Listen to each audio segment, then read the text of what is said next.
this video, we are going to be looking into something that not many people would talk about, but today I would feel that it is time to open up to her story.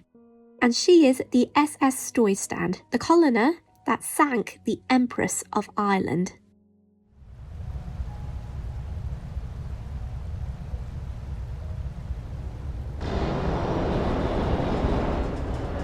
On the 29th of May 1914, in the thick fog of the St. Lawrence River, the Canadian Pacific Railway ocean liner, the RMS Empress of Ireland, sank after a collision with the Norwegian Collier, the SS Storstad.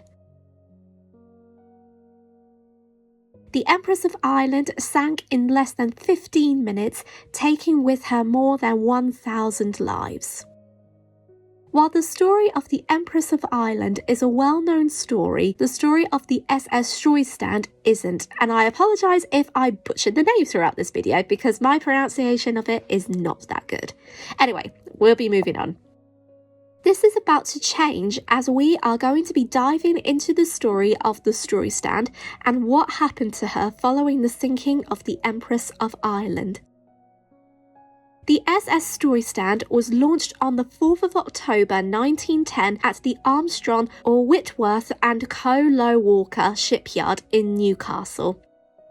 Having been laid down there, she was given the yard number 824. However, she ran into her first collision when during her launch she struck the steamship, the SS Dandana, and as a result, her stern was damaged. Following her sea trials, the Storstad was handed over to her owners, the A.F. Calnus Canadian Pacific Railway, before she began her maiden voyage from Newcastle to Narrated in January and February of 1911. Throughout most of 1911, she had a successful run as an ore and coal carrier within the tramp trade. But in January 1913, the SS Storstad was sailing from Antwerp to Philadelphia in rough weather. When she was on a journey, she faced damage on the decks, including a washed overboard portion of the deck load and some deck equipment and covers. On top of that, her number 5 hold was full of water. She was repaired and continued her service until a disaster occurred between the Storstad and a famous ocean liner. In May 1914, the Storstad left North Sydney and was heading for Quebec, where she was to transport coal for the Dominion Coal Company. On the morning of the 29th, the Storstad was sailing down the Lawrence River 6 miles below Maritime. At the time, the captain of the SS Storstad, Thomas Anderson, went down below to retire. In the middle of the thick fog, the ship spotted a masthead and green lights and the hull of an unnamed ship looming towards the Storstad's port side. As the Storstad came closer towards the ship, they found that the hull of this ocean liner, the Empress of Ireland, was 3 points off the Storstad's port bow. Once the hull of the Empress of Ireland was clearly seen from view, Captain Anderson ran to the telegraph and ran full speed astern. In a testimony that was conducted in the inquiry to the Empress of Ireland's sinking, Captain Anderson said that he could feel a vibration around the Storstad, but he couldn't say if the ship was at full speed as it drew nearer towards the Empress. The Empress was going at a great speed. Then the third officer went up to the Storstad's bridge and blew 3 blasts of the whistle under Captain Anderson's orders. The captain also heard hails when someone from the Empress cried, "Don't go astern!" but it was too late.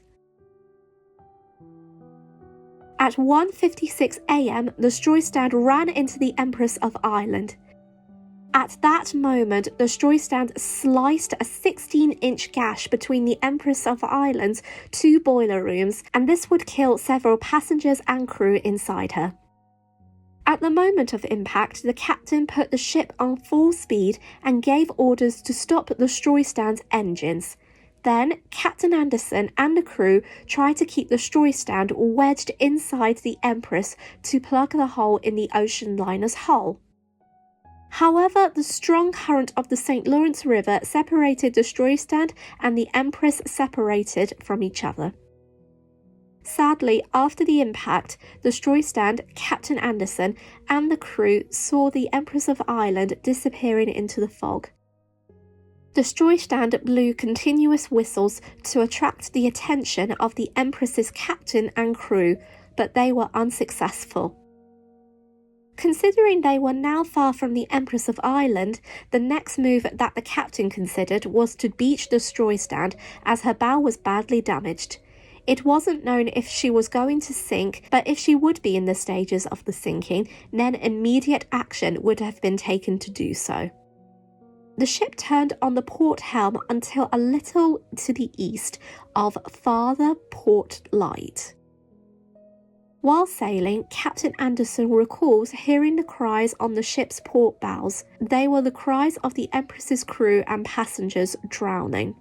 The Storstad hauled back to find the Empress under the orders to put on the engines to slow ahead. When the ship was close, the chief officer sang out, "Don't go any closer." Then, the crew became witness to the sinking. The Empress of Ireland sank in less than 15 minutes.